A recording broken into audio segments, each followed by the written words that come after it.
In 1994, a school bus vanished in rural Georgia. 20 children climbed aboard. None ever came home. For 3 decades, there were no leads, no evidence, no bodies, until a buried bus was discovered in the woods with 19 child skeletons inside and 1 seat empty. Now, a cold case detective has uncovered what really happened in the forest that day, and the truth is darker than anyone imagined. September 16th, 1994. Knox County, Georgia. The school bus never made it home. It was supposed to be a routine Friday. 20 children, 1 driver, a winding stretch of 2-lane road cutting through the trees behind Briar Hollow. The same route taken every day, the same stops, the same schedule.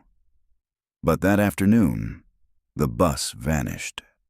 There were no witnesses, no tire tracks, no distress calls, just silence. By nightfall, search teams were in the woods, helicopters circled, dogs were deployed. But they found nothing. No wreckage, no skid marks, no sign that the bus had ever existed past mile marker 42. For the families, it became a lifetime of questions. For the county, a scandal buried beneath bureaucratic rot. Officially, it was ruled a tragic accident, an unsolved disappearance. Unofficially, people stopped talking about it. It became a ghost story, a cautionary tale, but 30 years later, everything changed. A construction crew clearing land on the edge of Briar Hollow struck something beneath the soil, metal, rounded, the roof of a vehicle. They dug deeper. It was the bus.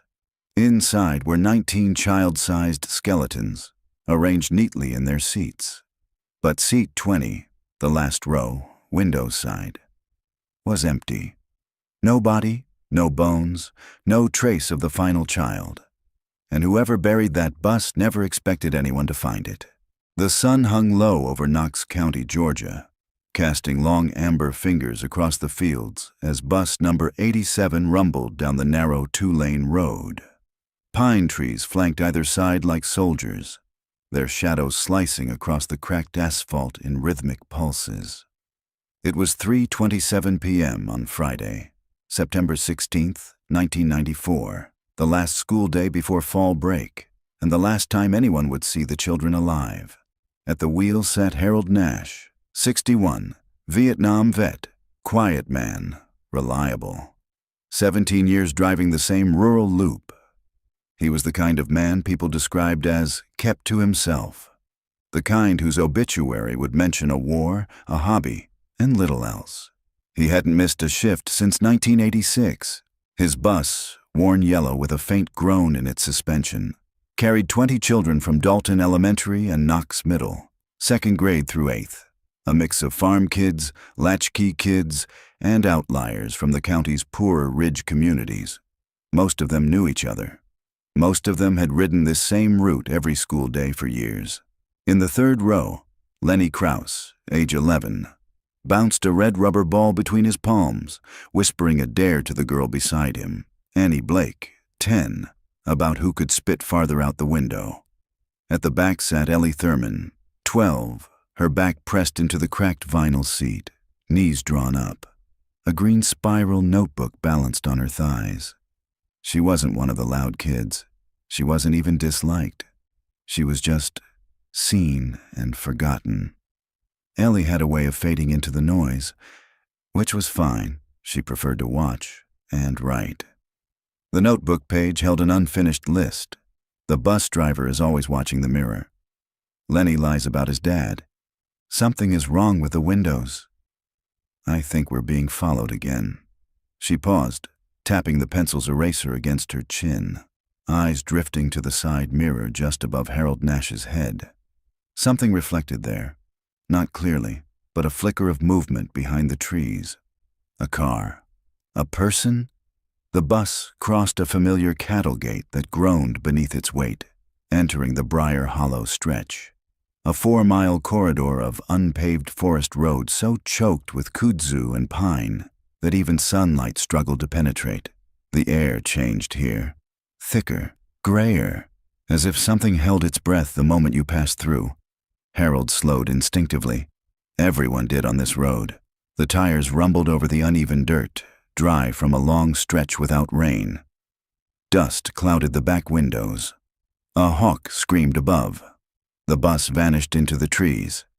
By 4:10 p.m., no children had arrived home. By 5:03 p.m., the first parent, Lydia Krause, Lenny's mother, called the school. By 5:27 p.m., the school's secretary, a woman named Marlene with shaking hands, dialed the sheriff's office. At 6:15 p.m., Sheriff Tommy Weldon stood at the edge of Briar Hollow, staring into a wall of green that looked no different than it had that morning. No sign of a crash, no fresh tire tracks leaving the route, just the open gate, just the sound of crickets. A helicopter searched from above. Deputies combed the woods. Volunteers, parents, uncles, teachers, formed lines and called out names that would not answer back.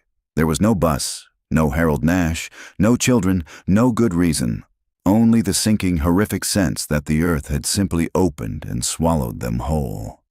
By the time the sun set, Knox County was no longer just a quiet farming town. It was a headline, a crime scene, and a place where 20 families went to bed praying their children would come home.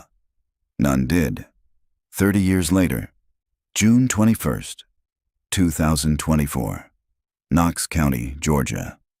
It was the smell that stopped the excavator operator, not fresh rot, but something deeper. Old, sour. Earth that hadn't been touched in decades. His machine had cracked into something metal just beneath the surface. He thought it was piping until he brushed aside the dirt with gloved hands and saw it.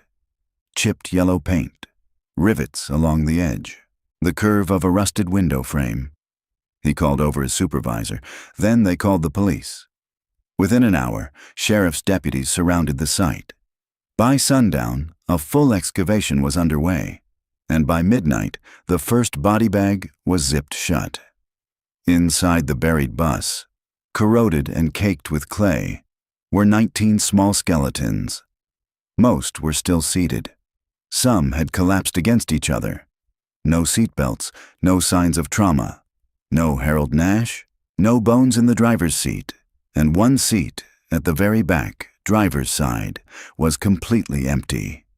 Underneath it, covered in mold and time, lay a sealed green spiral notebook. The name written in black ink, Eleanor Thurman.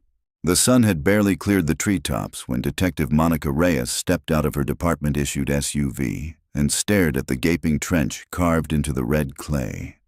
Her boots crunched over broken rock and shattered roots, the ground still wet from the water trucks they'd used overnight to soften the soil around the wreck. In the pit, half buried, lay the school bus. Its front end had collapsed inward under the weight of 30 years of silence. The roof had caved in just enough to hint at decay, but the body was intact. Solid metal beneath layers of time and secrets. Yellow paint, faded and blistered, bore the black letters KNOX County SD number 87 across its side.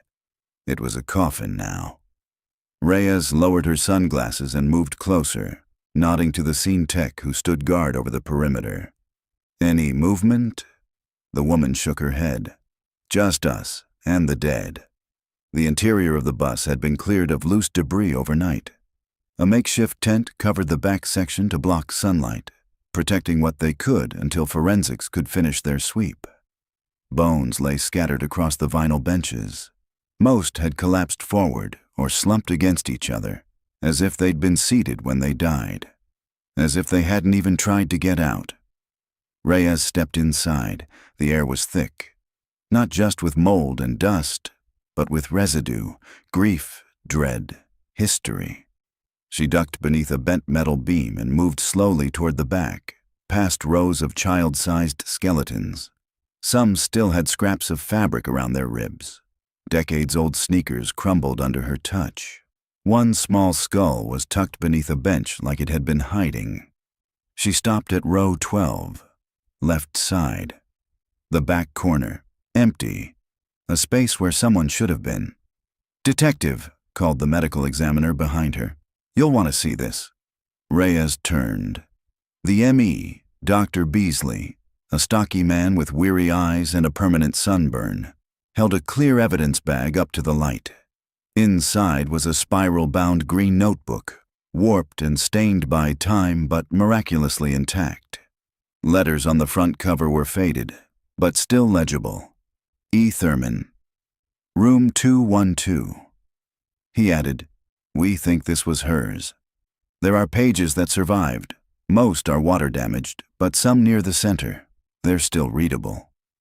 Reyes took the bag and stared through the plastic. The pages inside weren't filled with math homework or spelling drills. They were covered in handwriting, scrawled in ink and pencil, lines jammed into the margins, underlined phrases, boxed words. She turned the bag slowly. A passage near the edge caught her eye, written in shaky block letters. "We're not dead yet, but we will be soon. I can hear them whisper when the bus stops. I think the driver knows." Reyes looked up from the notebook, her pulse quickening. "Get this logged, prioritized for recovery and documentation. Every page." She stepped back outside into the heat, wiping a bead of sweat from her brow.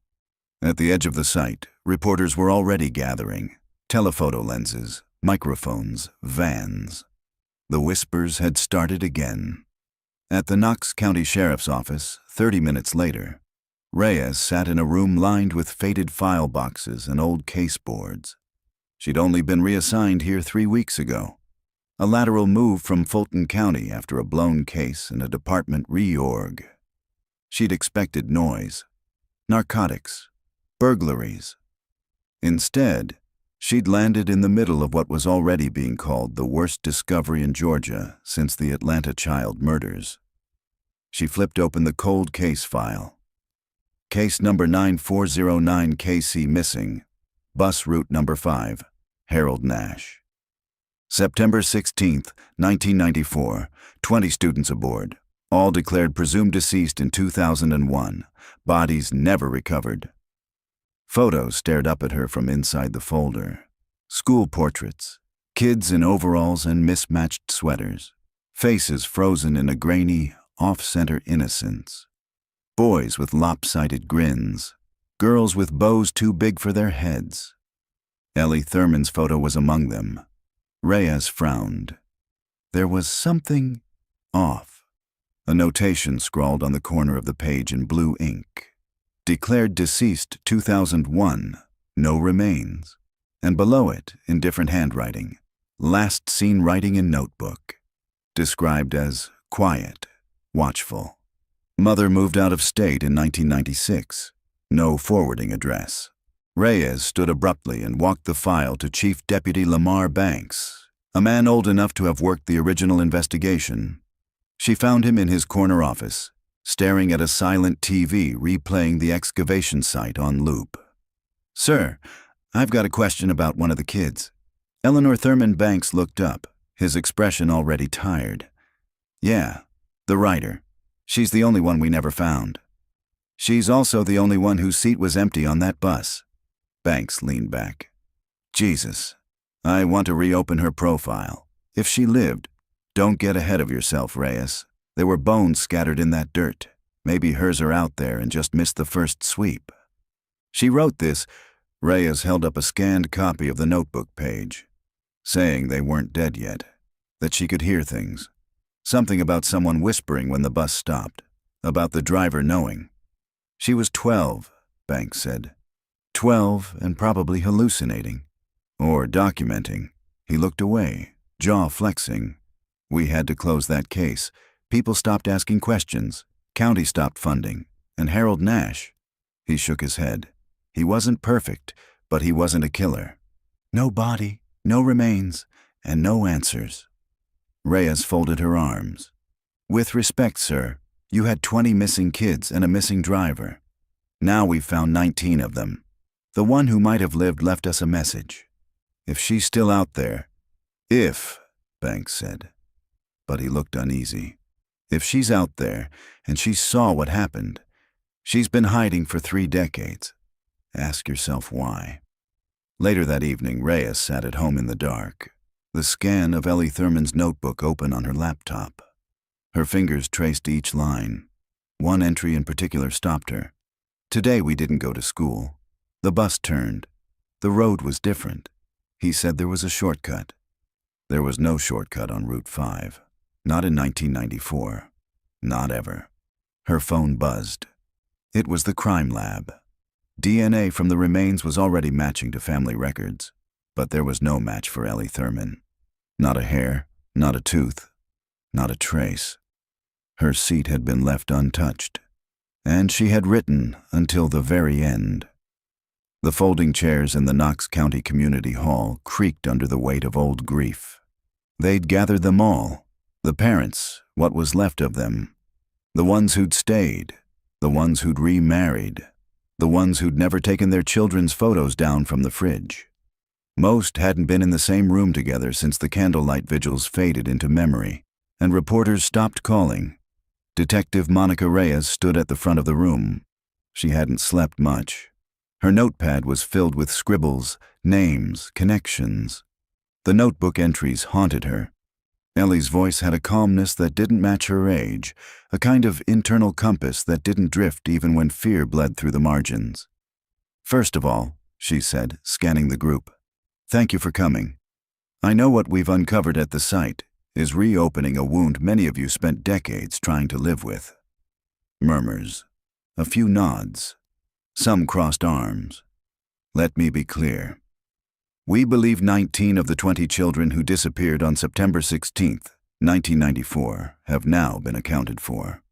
Forensic identification is underway, and families will be contacted privately. But one child—" A voice cut her off. "Ellie Thurman." It came from Deborah Ellis, whose daughter Kayla had been in 5th grade.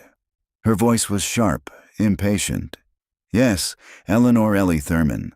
Her remains have not been recovered. What's more," Reyes pulled out a plastic evidence sleeve and held it up.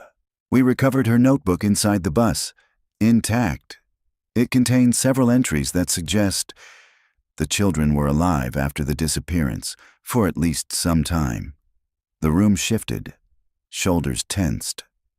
Someone gasped. Deborah shook her head.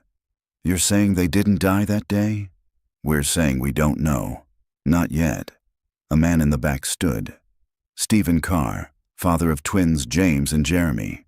"How long?" he asked, voice tight. "How long were they?" "We don't know, but Ellie wrote as though time passed. Days, maybe longer." Silence stretched.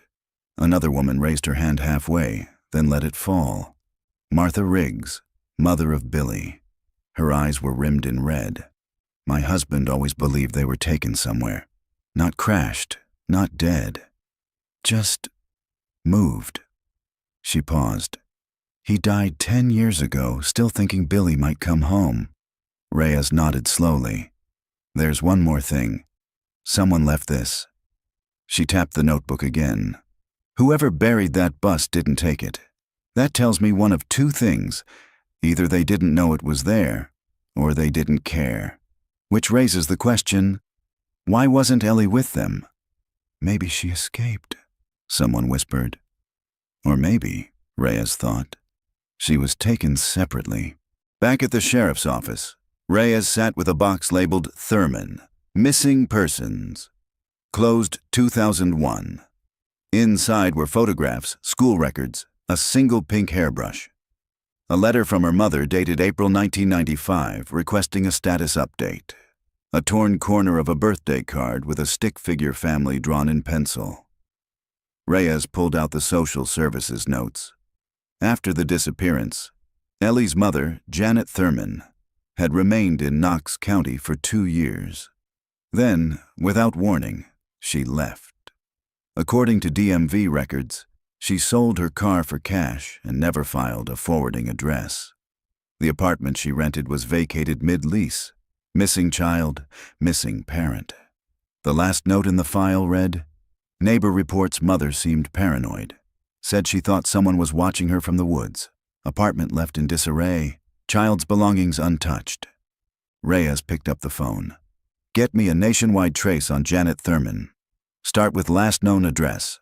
Cross-reference any female deceased John Does from 1996 to 2005. I don't care how old the records are. Check death certificates, psych admissions, hospital intake logs, anything. That evening, Reyes took a detour. The grocery store on Rayner Street was a hollowed-out shell now. Closed 2 years ago. Dusty shelves visible through smeared windows. But the security mirror on the corner above the old checkout lanes still hung, cracked but intact. In 1998, a woman had called the police claiming she saw her missing son, Ryan Baxter, in that mirror. Just a flash, a reflection. She was checking prices in aisle 5 and looked up, and there he was, behind her, watching her. The story had been dismissed. Stress, grief, mistaken identity. But now, Reyes wasn't so sure. She stared into the cracked mirror. If Ellie had survived, if she'd stayed nearby, had she been watching all along? Later that night, Reyes pulled the Thurman notebook out again and flipped to a page near the end. The handwriting had changed, more erratic, slanted, darker pressure. The bus driver doesn't talk anymore, but he whistles. It's worse than silence. They call it the hollow road. They said we're not lost. We're being reprogrammed. Someone is always watching from behind the fence. A man with a mask like a dog. She stared at the words for a long time. Whistling. A mask like a dog. This wasn't just abduction. This was something else. Something organized, deliberate. And one child had seen it all. The forensics lab at the Georgia Bureau of Investigation was quiet, except for the low hum of refrigeration units and the soft buzz of fluorescent lights. Reyes stood beside a metal table, arms crossed over her chest, as the forensic pathologist flipped through a tablet loaded with skeletal imaging. 19 partial remains recovered so far, he said. We're still running full DNA panels, but dental records confirmed 13 matches to the original student roster. And the other 6? Reyes asked. Still waiting. Bone degradation complicates things, but it's what we didn't find that concerns me most.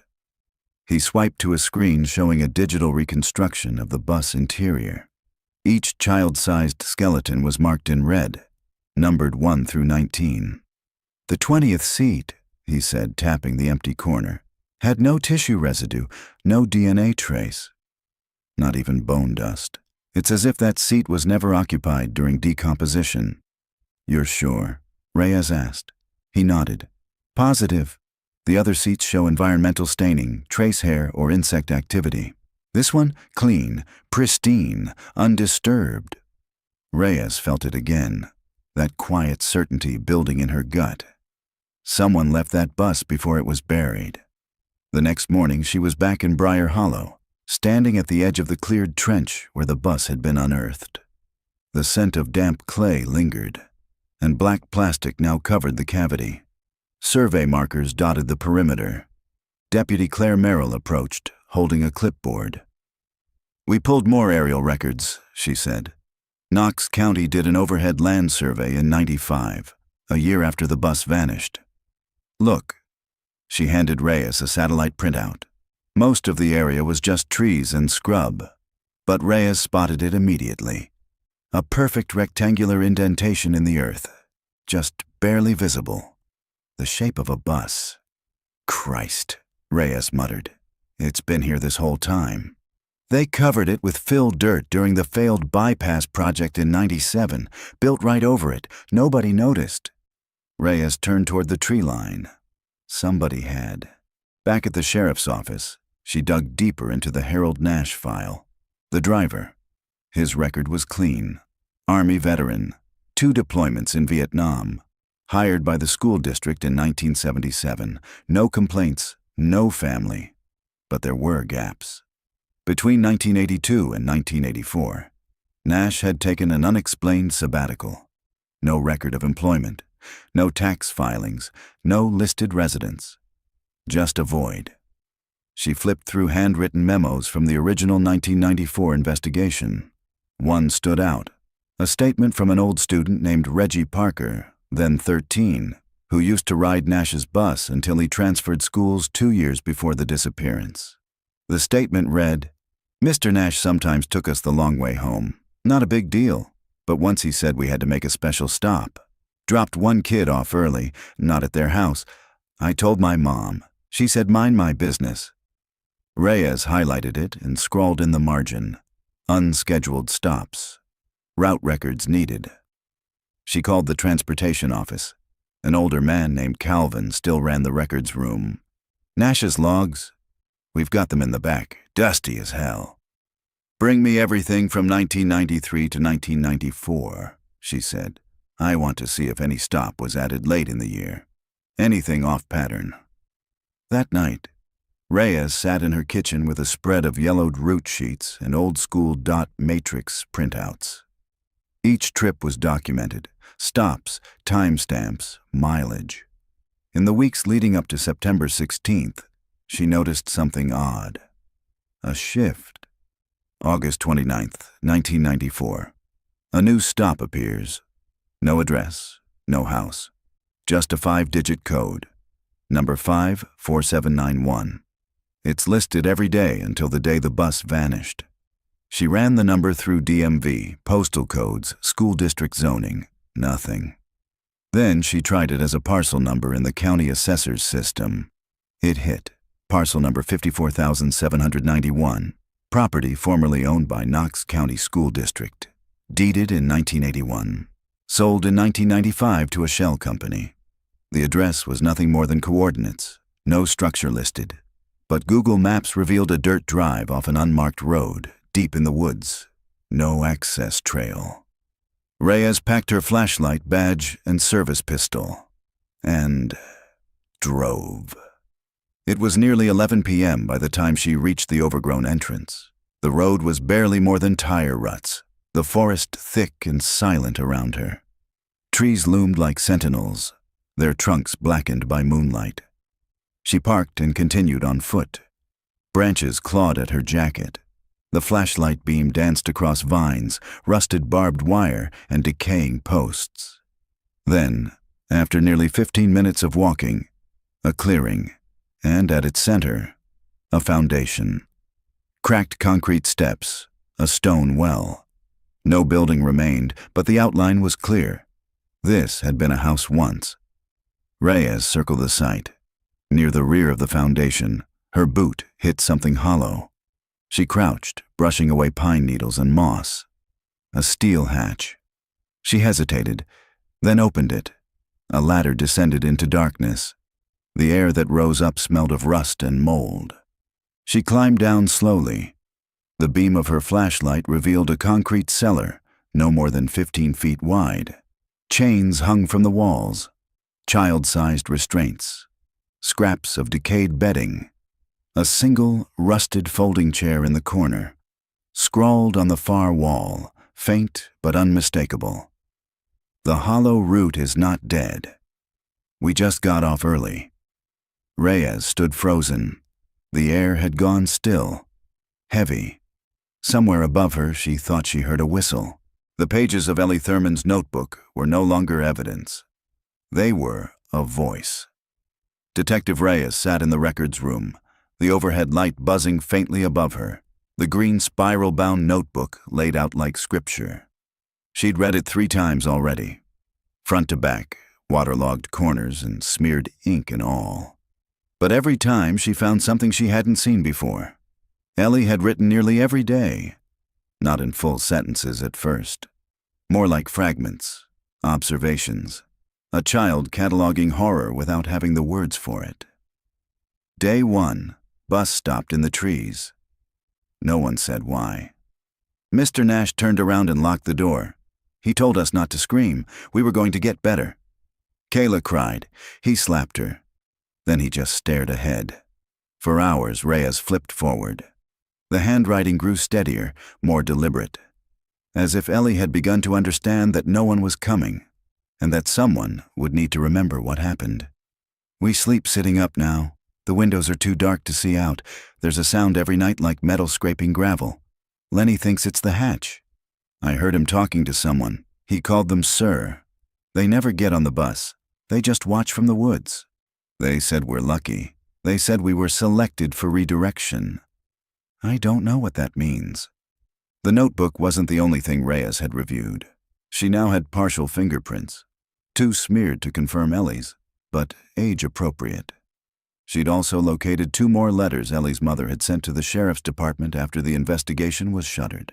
Both had been filed and forgotten. One line jumped out from the second letter. She told me the bus wasn't a bus anymore. It was a classroom. Reyes put the letter down. A classroom.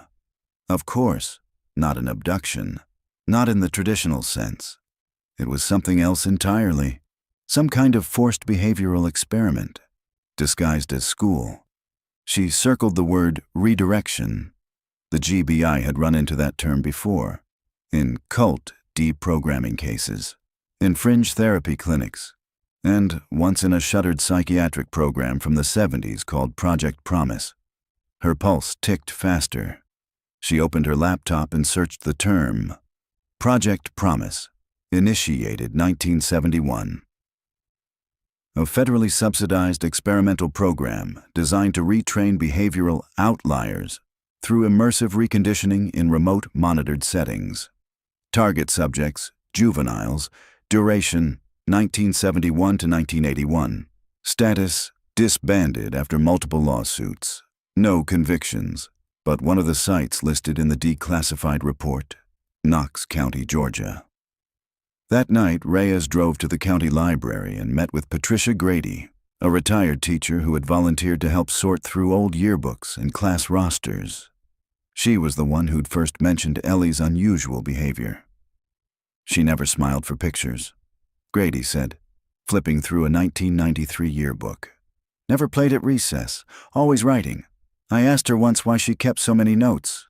What did she say? Grady didn't smile. She said, so I won't forget what they did before. Before what? Reyes returned to the station just after midnight. She couldn't sleep.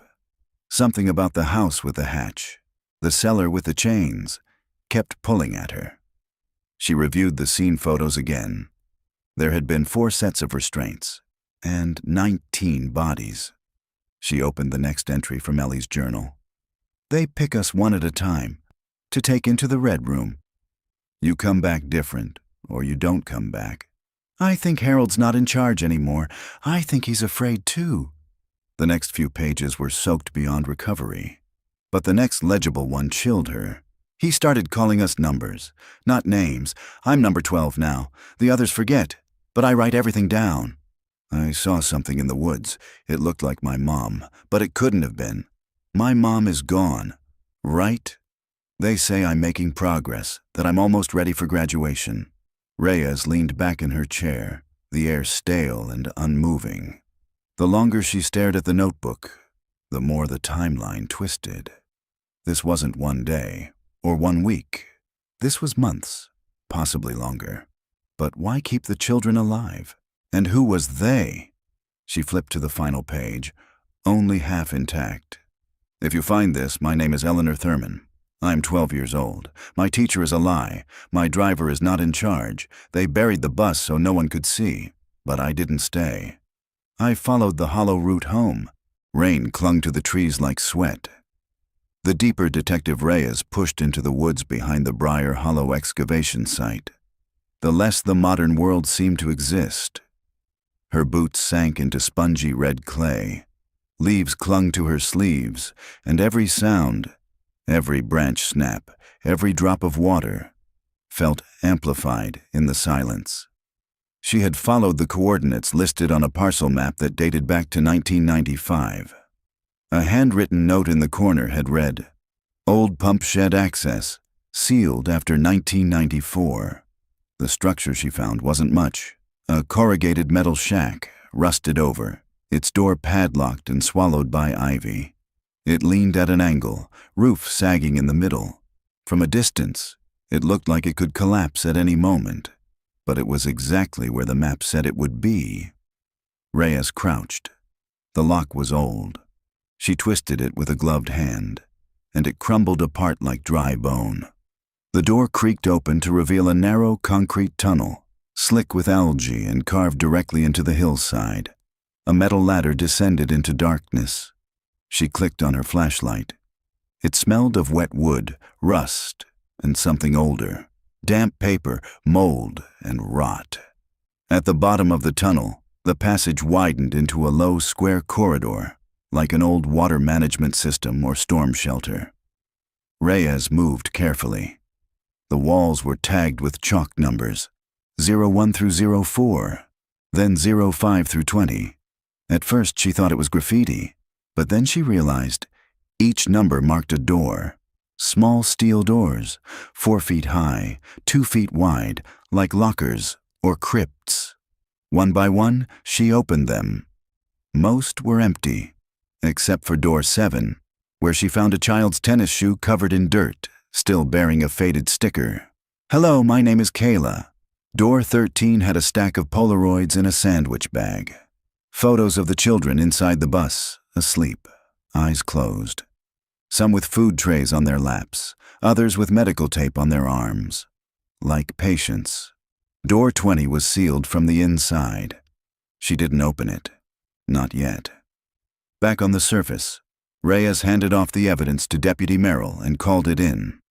"We're going to need ground-penetrating radar and a forensics team. This isn't a dumping ground. This is a facility." Merrill stared at the shack. "You think this was part of Project Promise?" "I think this was the local continuation of it. Off books. Maybe someone tried to recreate it. Keep it going after the shutdown. But why kids?" Reyes didn't answer. She already knew. Because children could be reshaped, rewritten, controlled. And Ellie Thurman had been their chronicler. That night, Reyes reopened the cold case files and cross-checked the original statements again. A name kept appearing. Not in the files, but in Ellie's notebook. "Mr. Harrow says we're close to our final test. Mr. Harrow doesn't like when we cry. Mr. Harrow smells like bleach and cigarettes." There was no Mr. Harrow listed in any school record. No teacher, no administrator, no staff. She ran the name through old property tax records. Nothing. Then she checked aliases associated with Project Promise's external contractors. One name triggered a hit. Dr. Thomas Harrow, behavioral specialist, consultant, affiliated with Promise between 1974 to 1980.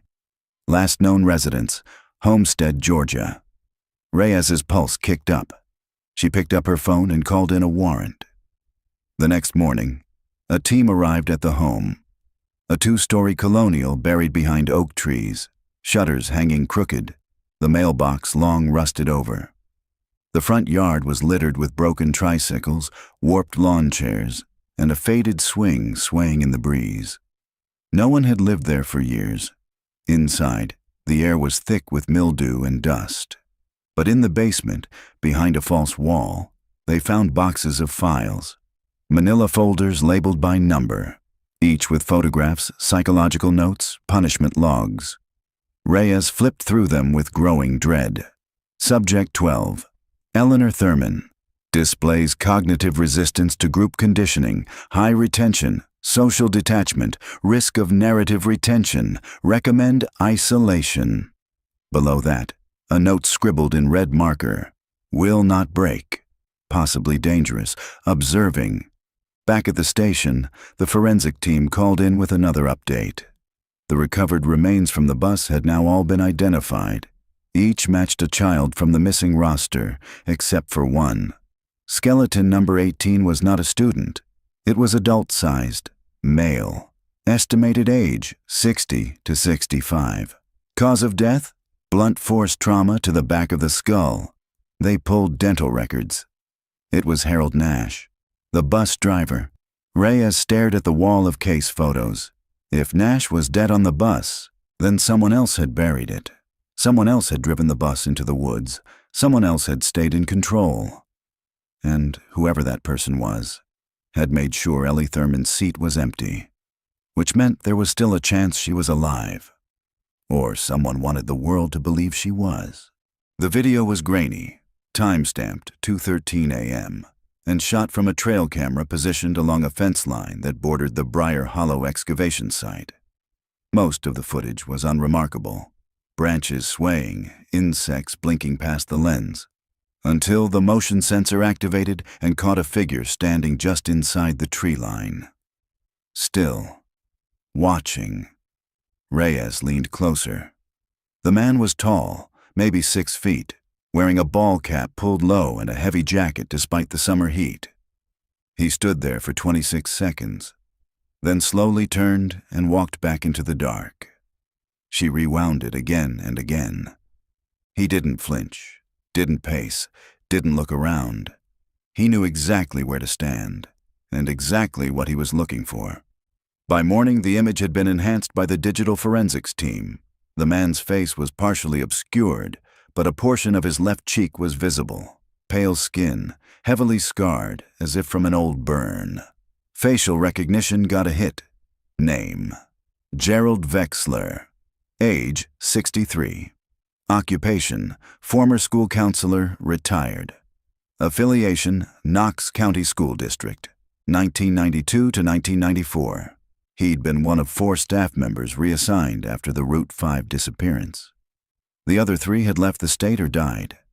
But Wexler, he stayed in Georgia, changed counties, bought a trailer under a trust name, disappeared off the grid. Reyes got the address. She found him outside of Lyons, Georgia, 70 miles southeast of Knox County. His trailer sat at the end of a red dirt road, surrounded by tall grass, a single generator humming in the back. A half-dozen wind chimes clinked in the trees, and a scarecrow, eyeless, mouth sewn shut, stood like a warning at the edge of the yard. Reyes approached the door and knocked twice. No answer. She waited, knocked again. Then the door creaked open. He stood in the shadowed doorway. Gerald Wexler, unmistakable. Deep burn scars traced his cheek and down his neck. His left eye was milky white.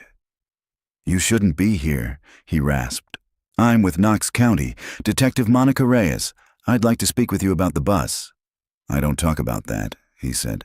"No one does." "Someone did," she replied. "Ellie Thurman, you remember her?" He blinked. "I know you were on the payroll. You were listed as a substitute counselor. But there's no record of you ever seeing students, no files, no logged visits.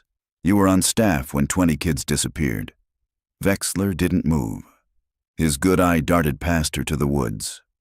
Reyes pressed. "Were you watching the excavation? Is that you on the camera?" Still nothing. Then he said quietly, "They said the program ended. That we were done. But we weren't." "What program?" He looked at her and whispered, "The hollow route was never about getting them home. It was about unlearning." Inside his trailer, Wexler moved like a man carrying centuries. The air smelled of pine cleaner and old plastic. He sat slowly in a cracked leather recliner and stared at the TV, which wasn't plugged in.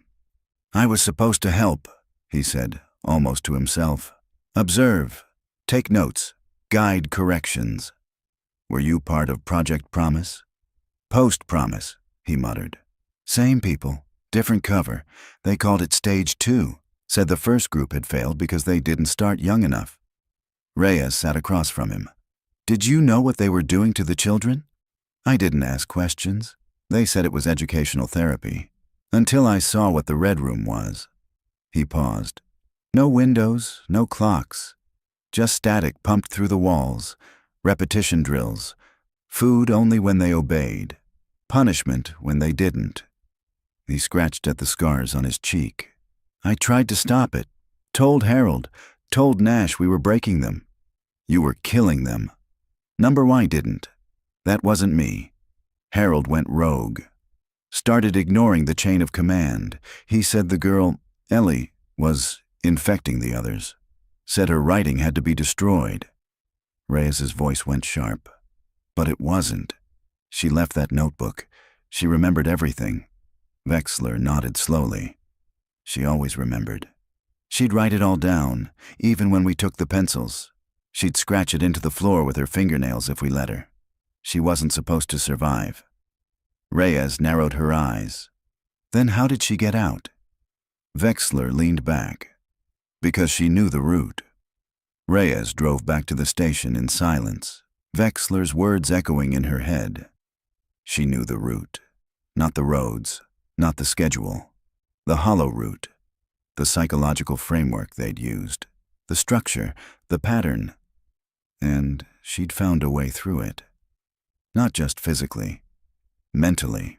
When Reyes got back to her desk, she found a manila envelope waiting. No return address. Inside was a photograph, dated October 1994. It showed the bus, parked, still intact, not buried. A girl stood beside it. Ellie. A shadowed figure stood behind her, blurry, his face blocked by glare. But Ellie. She was looking straight at the camera. Expression blank. Notebook in hand. The box was buried deep in storage, wedged behind outdated emergency plans and binders thick with faded copier ink. Reyes had spent the better part of 3 hours crawling through the sub-basement archives of the Knox County Unified School District, inhaling mildew and frustration until she saw the label, Bus Route Logs, 1993 to 1995 Supervisor Copy, Manual Ledger. She pried it open with a screwdriver. Inside, stacked between carbon copy forms and oil-stained service receipts, was a handwritten ledger. Yellow pages, carefully dated, each one marked with a blue ink stamp from Superintendent D.W. Charles. She flipped to September 1994. Every page showed the same stops, same order, until September 14th, when a new entry appeared. A different location, no address, just a code.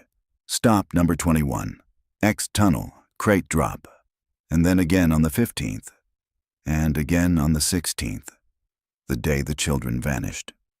Reyes drove directly from the archives to the location Wexler had described, 5 miles east of the bus burial site, in an area locals called the Dead Cut, where the county once tried to lay sewer lines but abandoned the project due to unstable earth and budget overruns. There was no fence. No signage, just a break in the underbrush and an access tunnel covered by a rusted hatch and brush. She pulled it open. The air that hit her was thick with damp decay. And something else. Gasoline. She clicked on her flashlight. The tunnel beneath was lined with metal crates, old ones, government-issued. Each one had stenciled white paint across the lid, property of U.S. Department of Education. Restricted training materials. Reyes opened one. Inside, a reel-to-reel projector, dozens of tapes, all labeled with bland bureaucratic titles. Module 1A, Authority Recognition. Module 3C, Parental Detachment Exercises. Module 5F, Fear Conditioning, Audio. She reached for another crate. It contained transcripts, repetitions, drill sessions. Repeat until absorbed. There is no home but the one we are given. Pain is not punishment. Pain is correction. Her flashlight trembled. This wasn't school. It was programming. And Ellie had called it the Red Room. At the back of the tunnel, Reyes found a narrow break in the wall. Concrete chipped away to reveal another shaft. This one angling steeply downward. The air was colder, the walls wet with condensation. She followed the shaft for 40 feet before it opened into a subterranean holding chamber, a rectangular space lined with cement benches. 4 lines still dangled from hooks. Moldy blankets lay in a corner. On the floor was a single, rust-stained mattress, and carved into the concrete wall, with what looked like a piece of metal pipe, were rows of tally marks, dozens, hundreds, some crossed out, some circled. Beneath them, scratched with shaky hands, were words. This is where they forget us, but I remember. They made us numbers, but I am still Ellie.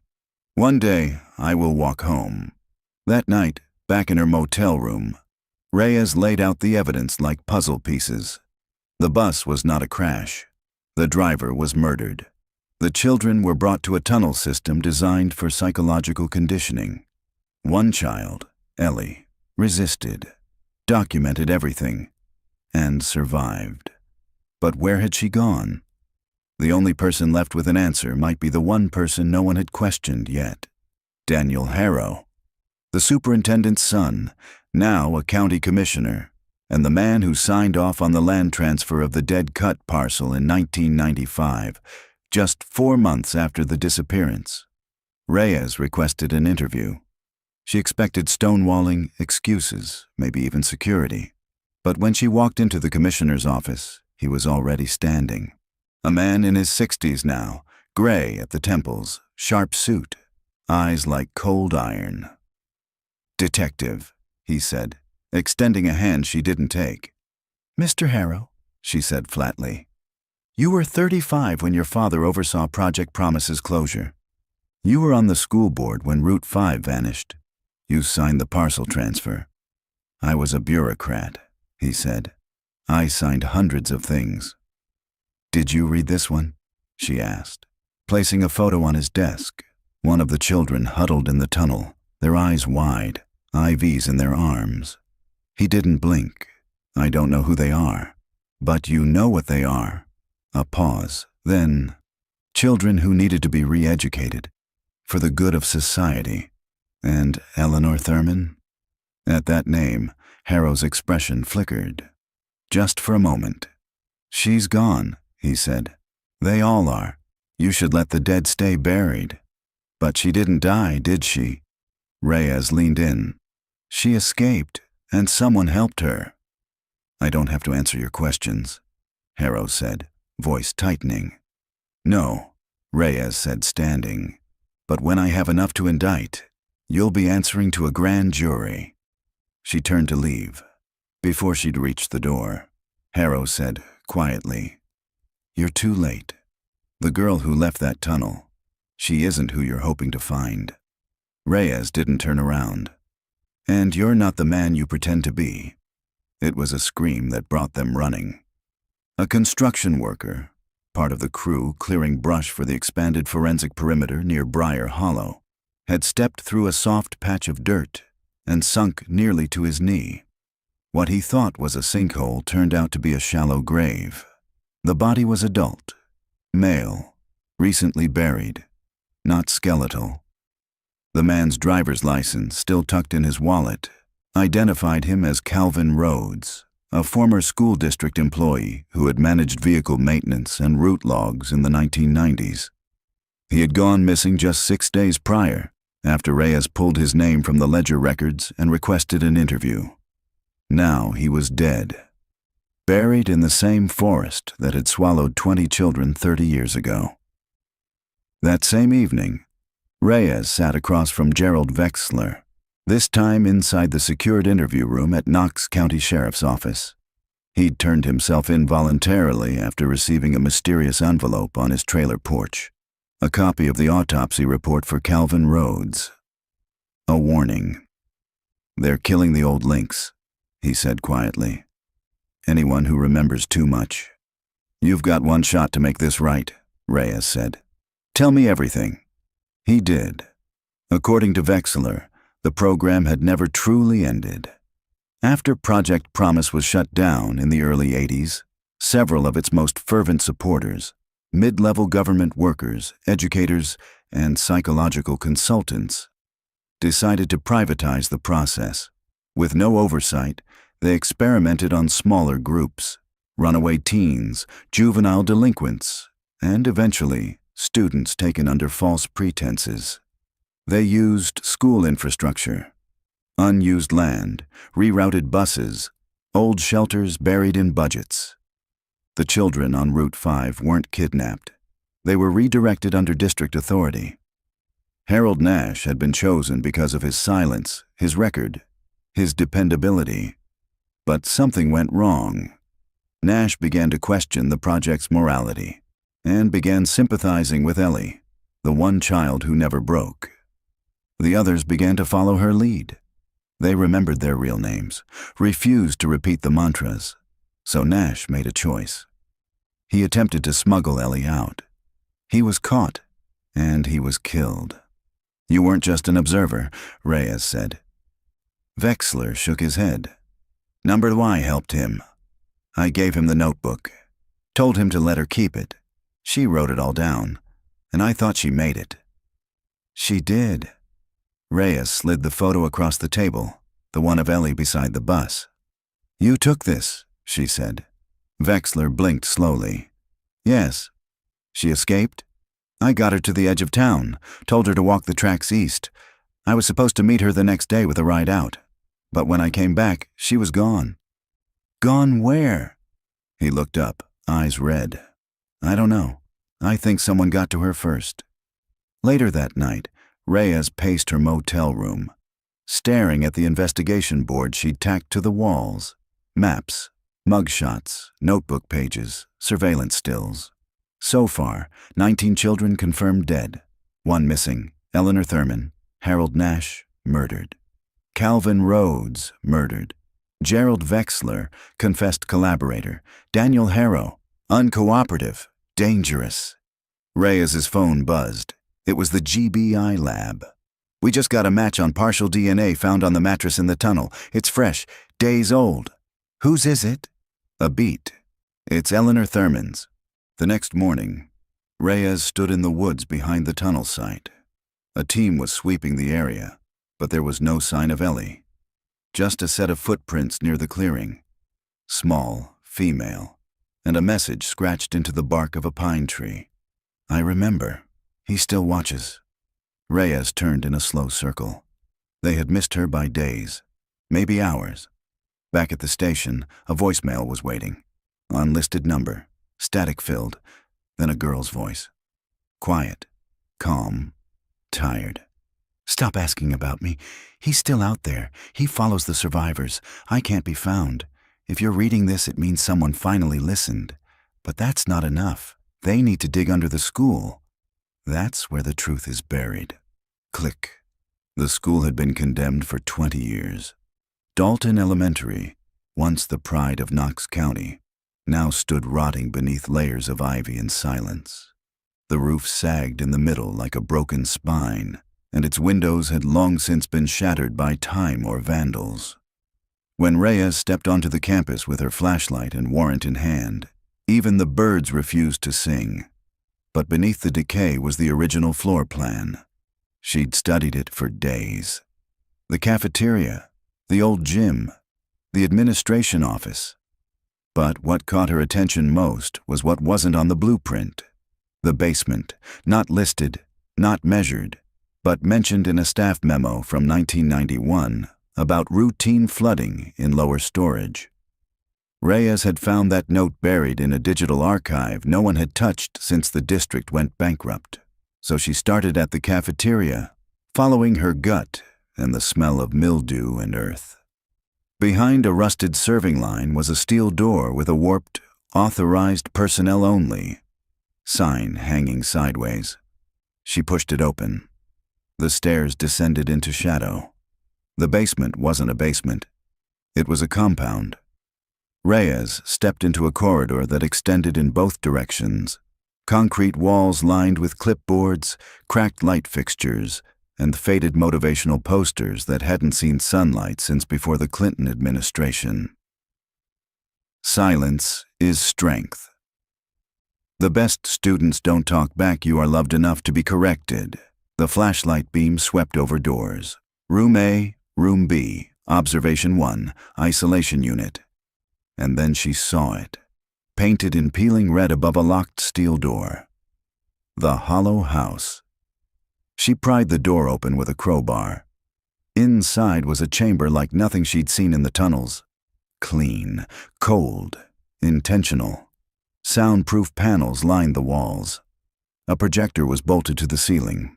3 child-sized chairs faced a black and white monitor that was still flickering static. On the far wall hung a corkboard. Dozens of photographs pinned in careful rows. Children seated in rows. Children wired to electrodes. Children sleeping under fluorescent lights. And in the corner, beneath a red exit sign that led nowhere, was another green spiral notebook. She froze. It was identical to Ellie's. Only this one had a name scrawled on the inside cover. Subject 12. Observe only, do not reassign. Possible contamination risk. The pages were nearly full. This was not Ellie's notebook. It was about her. Written in sharp adult handwriting. Notes, schedules, punishments. Child continues to resist collective behavior assimilation. Displays alarming recall. Subject has started documenting treatment protocols. Attempts to remove notebook unsuccessful. Subject becomes violent when separated from it. Team recommends termination. Supervisor denies. Says Subject 12 will become a control group. Control group. Reyes exhaled shakily. They had kept her not out of mercy, but to watch. To study the one who didn't break. And that meant someone had been monitoring her far longer than anyone realized. She turned back to the corkboard. A photo in the top left corner caught her eye. It showed a young girl, hair matted, hospital gown too big, seated at a table with her hands folded. Blank stare. Thin. But it wasn't Ellie. It was someone else. And standing behind her, with one hand on her shoulder, was Daniel Harrow. Later, back at the sheriff's office, Reyes confronted Wexler. "You lied," she said, throwing the photo on the table. "Harrow wasn't just a bureaucrat. He was in that basement. He was running it." Wexler's face collapsed. "I didn't know. I swear to God, I didn't know he was there." "You told me you helped Ellie escape." "I did, but he must have followed her. He must have found her before she could leave. I didn't know she'd been brought back." "She wasn't brought back," Reyes said quietly. "She never left." Wexler flinched. And in that moment, Reyes realized what Ellie had been trying to say. Not in the voicemail, not in her journal, but in the sheer fact that she still existed. The hollow route hadn't ended in 1994. It never stopped. And Ellie Thurman had become its ghost. That night, a drone team was sent to scan beneath Dalton Elementary's west wing. Ground-penetrating radar returned an anomaly. A sealed corridor, not listed on any blueprints. 5 doors, heavy shielding. Reyes suited up and entered at dawn with a tactical team. The hall smelled like ammonia and silence. Inside the 5th door, they found a twin-size bed, a desk, a small lamp, dust and age everywhere. But something lay on the pillow, a photograph. Ellie, age 12, eyes open, notebook in hand. On the back, in handwriting Reyes immediately recognized, "You got close, detective. But not close enough. I'm not a child anymore. I'm what you made me. I'll be in touch." The storm hit just after midnight. Sharp Georgia wind. Sheets of rain. Trees bowing low like something was coming through them. Detective Reyes sat in her unmarked cruiser, parked a mile from Dalton Elementary, watching the ruins of the school vanish behind waves of water streaking across her windshield. She wasn't alone. On the passenger seat lay a sealed envelope, delivered to the front desk of the sheriff's office that morning in a plain manila pouch. No return address. The receptionist had assumed it was evidence. Reyes knew better. Inside, a single photograph, a classroom, empty except for one desk in the middle. On the desk, Ellie's spiral notebook. On the chalkboard, written in childlike scrawl, "It was never about them forgetting us. It was about us forgetting ourselves." And in the bottom corner, stamped faintly in red ink, Seat 20. The county only ever reported 19 confirmed child remains inside the buried bus. Seat 20 had been assumed empty, but Reyes had reviewed the forensic scans again, enhanced the angles, studied the pressure displacement of the seats. Seat 20 had been occupied. But the body found in it wasn't one of the children. Not Nash, not a stranger. The DNA had been corrupted, mislabeled, buried in red tape. So she went back to the autopsy records, pulled the original bone analysis. And it was there she found it. Pelvis development consistent with preteen female. Height estimate, 4 feet 11 inches. Estimated time of death, several months after initial disappearance. Age match, Eleanor Thurman. Reyes's heart stopped. They hadn't missed her. They had found her and buried her with the rest. So who the hell had been sending her voicemails? Who wrote the messages? Who left the notebooks? That same night, Reyes returned to the excavation site. Rain had turned the clay to mud, but she needed to see it again, the space where seat 20 once sat. She climbed down alone and found footprints, fresh, leading toward the woods. At the base of the pines, just before the trail turned to darkness, sat another notebook. Green cover, spiral spine, dry, untouched by rain. On the first page, "You think I died in that seat, but you're wrong. You found a body, not me. I never had a seat. They gave me a number, not a name. I became the lesson." Reyes read faster, flipping pages. This wasn't written by a child. The handwriting was adult, controlled, angry. I watched them rewrite children. I watched them erase fear and replace it with obedience. But some of us didn't break. Some of us learned the rules too well. They thought they were making students. What they made was a survivor. Reyes dropped the notebook into an evidence bag. Her hands shook. This wasn't Ellie. Or at least, not the Ellie she'd been searching for. This was Seat 20. And she was still out there. 2 hours later, Reyes received a text on her personal cell. Unknown number 1:41 a.m. "You're standing where they buried my name. You still think this is about justice. It isn't. You want the truth? Come alone. Bring no one. End of Route 5. Midnight tomorrow." Attached was a map, a back road, a dead zone. The message ended with a final line. "There are still more seats than bodies." That afternoon, Reyes did what she hadn't done in years. She sat on the floor of her motel room, lights off, blinds closed, and played the original Ellie Thurman cassette recovered from the archives. The one recorded by the school therapist in 1994. A girl's voice, hushed, flat. "They said if we pass all the lessons, we'll be allowed to see the sky. Sometimes they change the days. We forget our names. I didn't break. I wrote it down. That's how I remember. That's how I stayed me." One of the others stopped speaking. She just watches now. They moved her to the back. She doesn't blink anymore. They gave her Seat 20. Reyes froze. Ellie was never Seat 20. Someone else was. And she had survived too. The road ended where the trees thickened into shadow. Reyes parked her cruiser beneath a dead sycamore, the woods around her silent as a grave. No backup, no communications, no service. Just her flashlight, her badge, and the pistol holstered at her side. Her breath clouded in the night air. End of Route 5. She stepped forward, following the map from the anonymous message. It led her half a mile through the brush, along an overgrown path only someone who'd walked it 100 times would still remember. At the edge of a ravine, she found it. A burned-out bus frame, its skeleton blackened and hollow, wedged against a fallen oak. Not the buried one. A different one. A replica. Inside, lit only by moonlight, was a single figure. A woman. Early 40s. Thin, pale, eyes wide open, not blinking. She sat in Seat 20, the real Seat 20. "You're her," Reyes said quietly, stepping into the aisle. The woman didn't move. Her hair was shoulder-length, patchy in places, like she'd cut it with a knife. She wore a child's raincoat. In her lap was the green spiral notebook.